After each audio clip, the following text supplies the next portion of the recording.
Et si je vous disais que le Québec pourrait enfin devenir un pays indépendant d'ici 2030?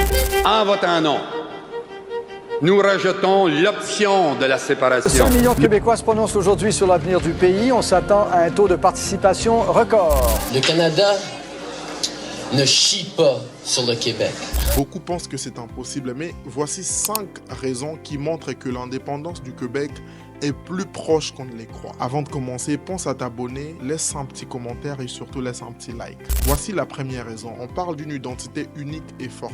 Bon revenant de Sainte-Hélène, ferme ta boîte, laisse-moi donc chanter. Le Québec, c'est bien plus qu'une province. C'est une nation avec une langue, une culture, une histoire qui la distingue du reste du Canada.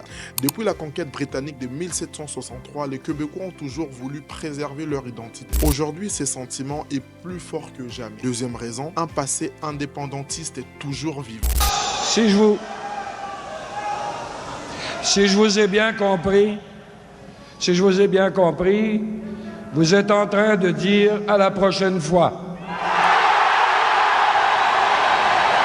Ce n'est pas nouveau. En 1980 et 1995, le Québec a tenu 2 référendums pour devenir un pays.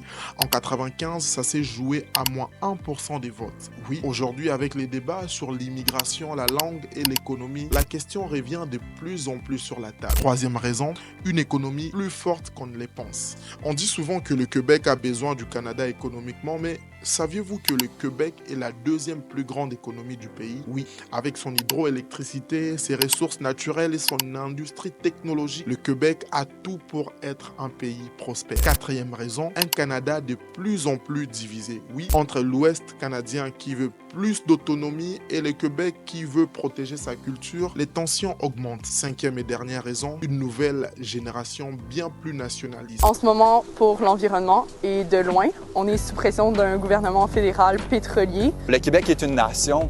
Il n'y a pas de raison qu'on ne devrait pas être un pays. Contrairement à ce qu'on pense, les jeunes Québécois ne sont pas contre l'indépendance. Beaucoup veulent un Québec plus autonome, surtout face aux décisions fédérales qui ne respectent pas toujours les valeurs québécoises. 2030 pourrait peut-être être la bonne année pour l'indépendance du Québec. Alors, vous y croyez que le Québec sera un pays d'ici 2030? Dites-moi en commentaire et surtout pensez à vous abonner pour plus de contenu pareil. Ciao!